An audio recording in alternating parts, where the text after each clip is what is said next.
Hi, we're here in Edison, Washington to do a little video tour of Jesse Max Otero's new exhibit. It's titled May Contain Peanuts. First we'll do a quick overview. This exhibit is both sculpture and paintings. Unlike his last two exhibits with us, which were pretty much strictly three-dimensional pieces, even though they often hung on a wall.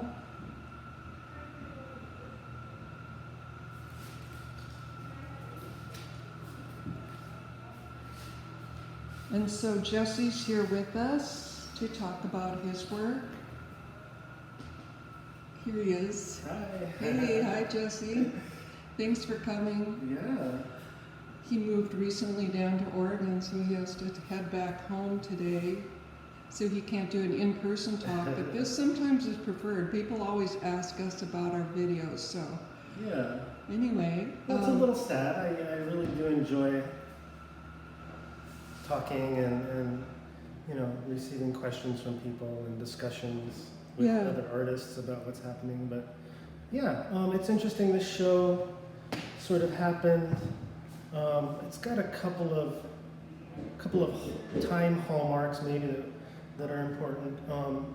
All of this work happened between the years of 2020 and 2022, so everybody knows that was a turbulent period with the pandemic, and that offered a different sort of relationship with time and studio time, and I see it in what actually ended up being made. And then the second being that this exhibit was actually completely created and came together while I was moving from Bellingham to Corvallis. And so, there's such a tremendous turbulence that happens when you're moving your life, and it is compounded even more when you're moving a studio and a creative life. And so managing, the curation of works and the finishing of works and all of that stuff, and the transference of things from the studio to the gallery and the gallerist, and putting them in your hands, it was all quite turbulent. It felt like a fast-moving river in a lot of ways.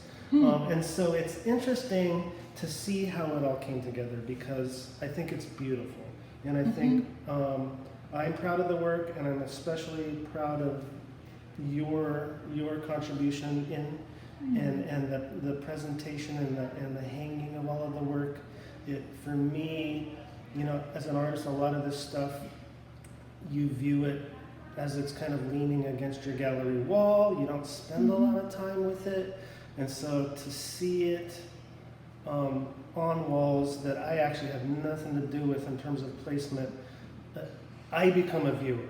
And I'm seeing things in the work that I never would have saw in my studio or in the back of my car.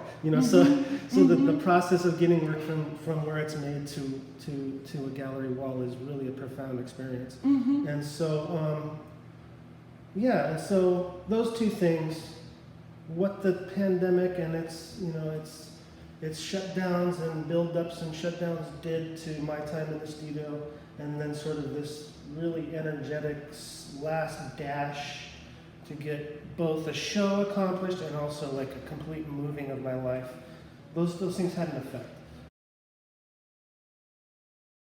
When I first started making art, I fell in love with painters. Painters were the first artists that I fell in love with. And so I've always been enamored with painting, but because I wasn't trained, I had really no control over paint and canvas. And so I never felt comfortable with it. And so I think I devised a couple of techniques to sort of make that negotiation easier. I think that probably every painter has this issue with the blank canvas. It's kind of well stated how troubling that blank canvas is. And so, some people will immediately just put white paint on it just to get it started. And so I think the technique that over the years that I've developed is kind of a pouring technique. And so, a lot of the times my paintings start with pours of paint on a glass sheet that is then scraped off, usually in pretty long pieces of like paint skins. Like a peel of skin. Yeah, so a lot of them will come off in like this big piece, like this. So you're pouring, you're laying this glass down and pouring like acrylic base or paint latex. over it. Yeah, acrylic paint over it because it has it's just plastic, so it has this the characteristic of being able to be scraped off into a sheet, and then I just stick it on the canvas, and so it becomes a collaging technique almost. How does it? So do you adhere it with some gel medium or? Yeah, it's usually just a clear gel medium. I discovered clear gel medium years ago, and it's probably what I spend most of my money on. Okay. And so, this particular painting isn't an example of that. This is like sort of a step beyond where I was like, I still want to do the pouring, but I don't want to remove it and stick it. So these paintings this type of painting was made. I always work on the ground. Flat. Or on a table. Ground. Yeah. I'm not an easel painter in any way. And this painting was, I usually will just mask the edges and then I just pour medium into it, let it spread. Sometimes I'll manipulate it a little bit. And then I let it dry, and then I'll work on top of that, and I'll do more pourings, and I'll let it dry. And so this is an example of a poured into method as opposed to a skinning off method. This particular painting here is more of a skin, like pulling skins off of a glass. Oh. So I'll do a lot of painting on the glass, and then I'll pour medium onto it, and it'll act as almost like a printing technique where it'll pick up whatever you put on there. It'll pick up a lot of the glasses that I use they have old remnants of old paints, so you'll see a lot of like. Looking at the underside. Yeah, basically. This is the underside. And so I've always been enamored of that sort of that discovery of letting it happen and not necessarily manipulating it a lot. So it's a really thrilling experience to let everything dry and then rip it up and flip it over. Flip it over and be surprised. And then you can kind of work. It gives you a lot of opportunities to go in and out of the painting. That's so beautiful. Yeah, and a lot of the times I think of it as a very sculptural way of painting. It is. So even though these are organized like a painting is organized, in terms of it's on a flat canvas or it's on a flat panel, I always kind of think of them as just flat sculptures. Some of them get a little bit more painterly, but most of them are still very, very much a sculptural technique. And then there's a lot, and then there's some scribing and stuff that goes into it. And then that's done afterwards. You still a lot of times that'll do. You want to work on it afterwards. You just decide then. Yeah, and so there's it just offers a lot of, for somebody that doesn't feel confident about painting, it's nice to have a lot of opportunities to sort of go back in and rip things up and push things down, and so that's kind of. So do you feel a little more confident now? I mean, I can make paintings in the way that I make them. I couldn't really. I don't think I could ever really be a commission artist because it would be really hard for me to respond if somebody said, "Oh, I need like an orangish painting," that sort of looks like that last one that you did. It would be really hard. I think it's pretty obvious when you look at things. There's so much variety. Yeah. There's really not a lot of. There's not a lot of things that look exactly like another one, and so it's really hard for me to assimilate. There's really a great interconnection. Yeah, I think. Look at this. For sure. And this is, well, now I can't even tell. Is this done, the red is done first? No, there's this black under pour, where it was poured onto the panel. And then you just and apply. Honestly, a big thing that happens in my work a lot of the times is and this comes from being a cook, I don't like waste. And so I had this big bucket of red paint that was sort of drying, and it was thick, and it was like, this is almost unusable. I'm gonna have to throw this away, and I can't throw things away. So Yeah. I just sort of slop it on, Yeah. you know, and see what happens, and I Yeah. rip into it. I like to, you know, it'll sort of, you know how acrylic paint dries, the surface will dry first, Uh-huh. and the underneath is still wet, Mhm. and I really like to disturb Then that you can process. mold it a Yeah, little. you can push it around and get these like top skin layers that ravel up, and Huh. yeah, and so this was this is in response to a bunch of paint that I had that I couldn't throw away, and so I just ended up using it, and so yeah, And on this one, you can see the edge of where you applied yeah, this the is the masking around. yeah, the this is edges. another poured situation, so you always get this kind of telltale edge, which I really like. I because like it that kind a of lot too. yeah, It's it kind kinda of gives this- mysterious in a way. yeah, it gives this hard sort of almost like a cropped photo in a Uh-huh. way. And yeah, it's just nice to see. It's a curious little detail that, Yeah. you know, that if you think about it, reveals the process, I think, Yeah. a lot of the times. Yeah, and then I started working with some alternative mediums. This is like wood vinyl, wood varnish, actually, that, Oh, okay. you know, it's not exactly like probably what do they call that? A kind of material that would be acceptable to somebody that wants a painting to last for 1,000 years. I don't know if it's going to last. It's hard to know what's going to happen, but I just love these. You know, You know, I have a hard time with color. Like, I don't know if I'm colorblind or if I just don't know how to label colors. But so I always gravitate towards a white, black, and these like non-color colors. And so, but you have enormous punches of color in yeah, this exhibit. yeah. I mean, it's undeniable, but it's really hard for me to put a label on them. So I just have a Yeah. different relationship with color. It's Yeah. not that I don't like it. I guess I'm slightly distrustful of it, maybe. And so, Yeah, yeah. that's interesting. This is beautiful too. The I guess it would be like a gel medium applied as a Yeah. in between outlining these boxes. Or Yeah, something. so, you know, I'm from the very beginning, I've been in love with the grid. Yeah. I don't tend to necessarily work in grid fashion, but this particular body of work, there's a lot more grid going on. Uh-huh. And this is kind of just taking that concept of pouring paint onto the canvas into smaller sections. So I sectioned the painting. The very first thing I did was I used like caulking and just created these little lakes or these little sections, and then just poured individually paint into each cell, I guess you could call it. Yeah. Yeah, and then worked each cell a little bit differently, almost in a sense of like each little cell being an opportunity to make a painting. It's only a painting. Yeah, and then eventually ripped the caulking off because it's not necessarily a beautiful material and I didn't want it to be there. So ripped it off to create the edge. Oh, okay. And then, yeah, so this was kind of I guess an evolution of the pouring technique. I think this was in response to my partner and I visited Malta fall of 2019, so right before the turn of the year. We visited Malta, and in Malta they have the cultures that have lived there for, I would say, thousands of years.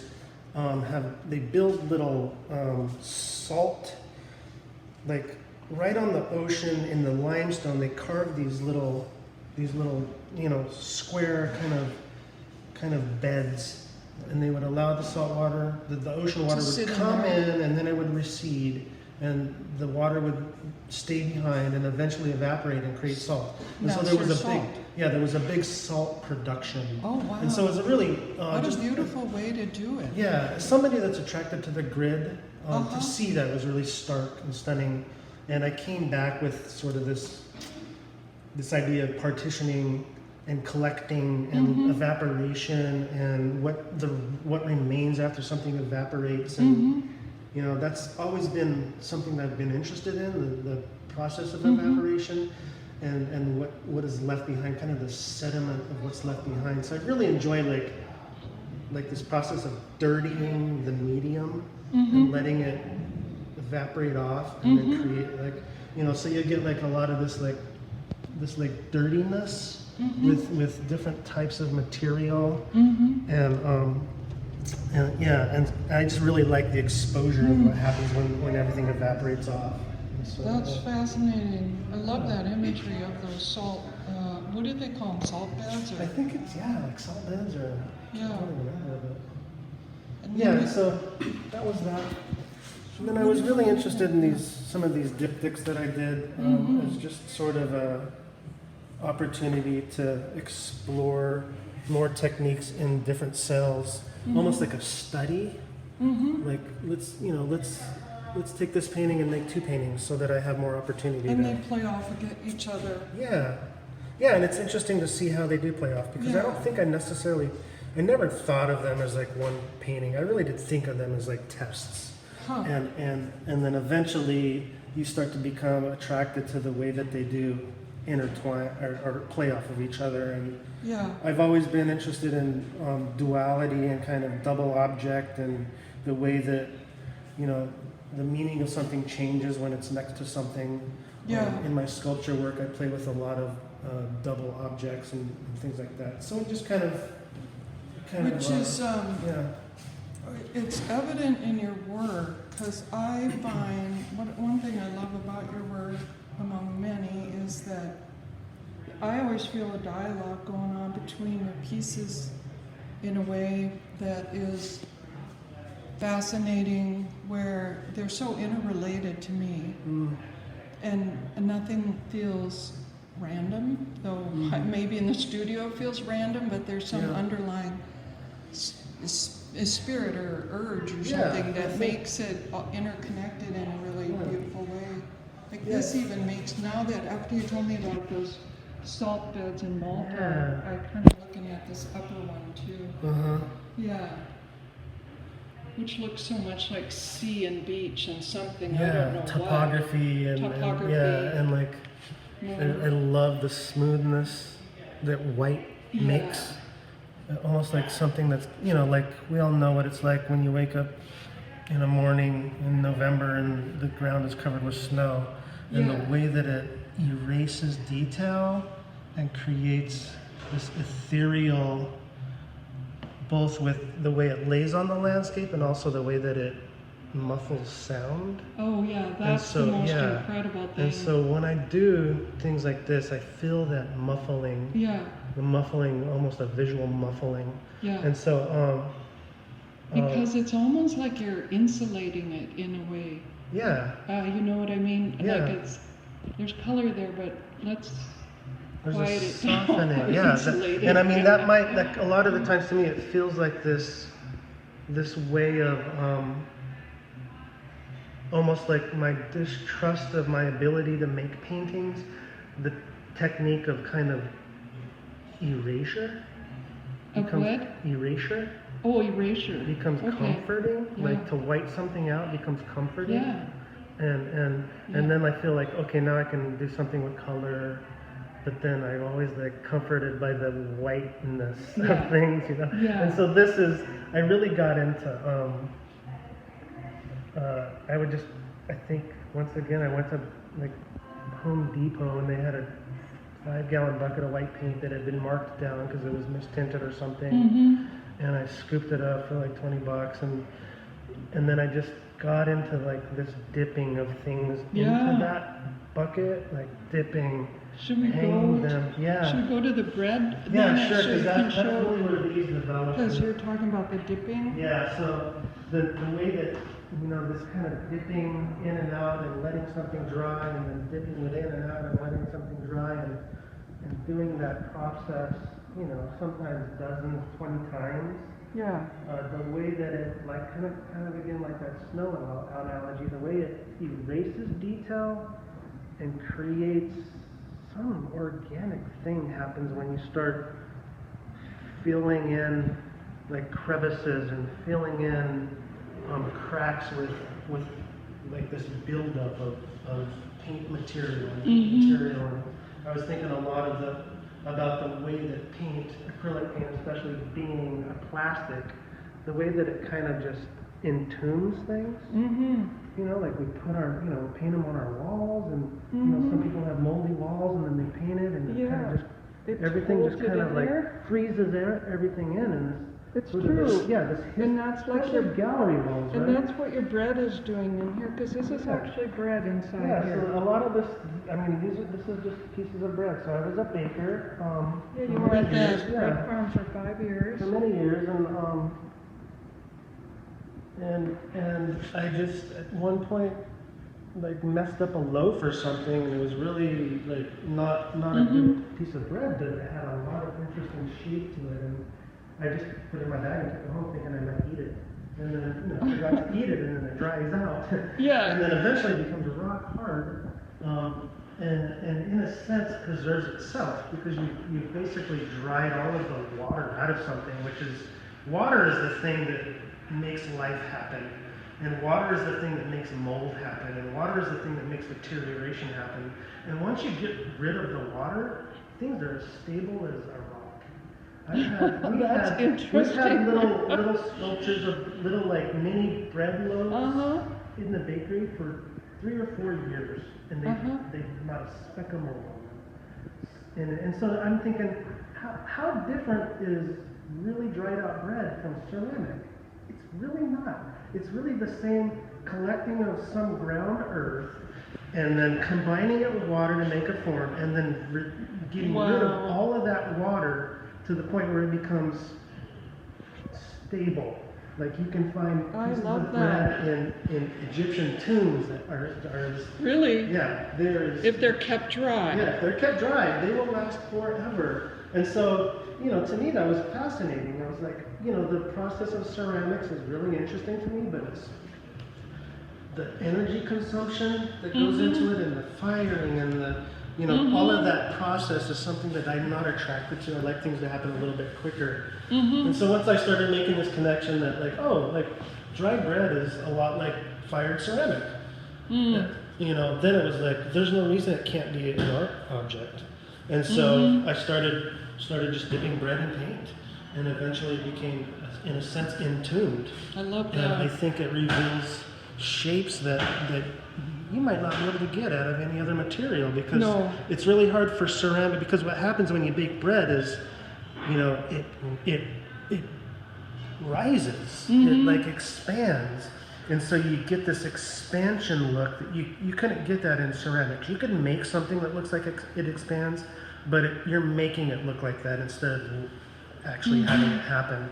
And so to me that was fascinating, to get this expansion of material, and then to capture it by dipping it in paint, which is a preservation technique, and then also the whiteness that is very comfortable for me, and then it becomes something that you can reveal. And you color it however you want afterwards. And then you just color it, which starts to shape, starts to make the shape a little bit more prevalent. And so, I'm going to look at this one once more. Like, this is so beautiful to me. Well, they're all so beautiful, but this, I love those crazy peaks like you get in meringue. Yeah, and that's just from hanging it and letting it drip, And you do this 20 times, and it becomes a pretty solid piece of paint, And the entombing thing reminds me of a couple like this. That, when you use that phrase, entombing, reminded me of this piece back here. For some reason, it feels very esophagus-like. Not a, what's the word? Yeah. Not esophagus. Sarcophagus. Yes. We'll look it up. Yeah, this is basically, this is just a copper scrubby, that I dipped in paint 1,000 times, and then it, like I said, it erases any history of being a scrubby, but you get these little flecks that stick out, and you're like, yeah, I've seen that before when I wash dishes. Yeah, beautiful. Yeah. And then these pieces on the wall that are really flat. Yeah, so this is one of the first things that when I started first making art, I was always suspicious of canvas and stretched canvas, because I've always wanted to make a painting that stood on its own, that didn't need a stretched canvas to be a painting. And it's Yeah. something that I've been working on for decades. That's great. You don't have to run to the art store and buy something to start making art. Yeah, and so I tried different things, and that's kind of how the skin thing happened. Is I was wondering if I could just pull the skin off, and I was wondering if that would be a work, and it would. Yeah. But you feel compelled to put it on canvas and to keep it a little bit more stable. But this was this was kind of, I think, maybe the solution to that thing that I've been searching, and it's this is also a pour, but this is poured into, instead of poured onto a canvas or onto glass, I pour it into basically just a container of soil and dirt and rocks, just kind of whatever I scraped out of my So that's yard. what makes the back of them so interesting sometimes. Yeah, and then there's like I don't know if paper on the back to help. I know your other larger one over here has a different kind of black. But then you get a sand. lot of this texture is just like dirt and rock and soil, and there's the entombing part that makes something like dirt like structural all of a sudden, and you get a lot of different studio detritus in there and things, But yeah, there's a piece over there we can revisit a little bit that's related to this. Okay. And did you want to talk about anything in this little area where we started? The sculpture I love. There's so many great pieces here. Yeah, these Love are all the sort of sculpture. I love the painting over here. continuations of the poured into techniques, and I think it was you actually that gave me a big box of oil paints, and I didn't know anything about how to deal with oil. I've always been really scared. Oh, is that green or what's the just oil? like, I don't even know what it is. It's like I think it's like a mixing medium or something. Oh. Maybe. Yeah, maybe I think with- I gave you a lot of things So- that I didn't use. Yeah, so there's like this, I don't know, it's an oil, I think oil painting and the mediums and the different things that you mix with them have a lot of potential. I'm excited to be a novice that tries to solve what oil painting can do. And so that's one of the first sort of examples of that. Yeah. Yeah. It's just such a, in some ways, it's such a light-hearted, playful exhibit. It's exuberant without being, I'm not trying to give a review or anything, without being overpowering. Yeah. But yeah, do you want to take this one off the wall for a minute? Yeah, so Show this us is the an back? example of pouring paint into like a pile of stuff, and you get a lot of, in this case I used mesh wire as a support, and then none of this was applied. This was just stuff that happens, and this is a little bit more revelatory of, it's there's pieces of plant material and soil and rocks, literally just stuff that I swept off of there's a lot of like brush hair, and one of those there's this silicone silica things that you get in your Everything. canvases, and there's a little bit of a rubber glove here, and Yeah. and so there's a lot to see. Depending on Yeah, what you mood can you're hang on. it. Yeah, you can hang it. You can hang it either way. You can hang it either way, But it's finally this thing that behaves like a painting that doesn't need a stretched canvas. And so it's a little bit of a victory. We're not relying on blips or Utrecht. Yeah, exactly. We And can like go the to Home things that Depot. happen, the like messiness and that's just right up my alley. So. Yeah. Yeah. So anyway. This is awesome. Should we wrap it up, do you think? Or do you have anything else you want to add? No, I think that covers it all. I think this was just. I love it because it's so fascinating to me. I always find out so much more. And we know each other pretty well, but we talk a lot about we stuff. talk a lot, but this has been very informative for me. So we've got the show up for the month, and it's over on the 25th. And it's a great pleasure, Jesse. Thanks so much. Thank you, guys. Okay, bye-bye.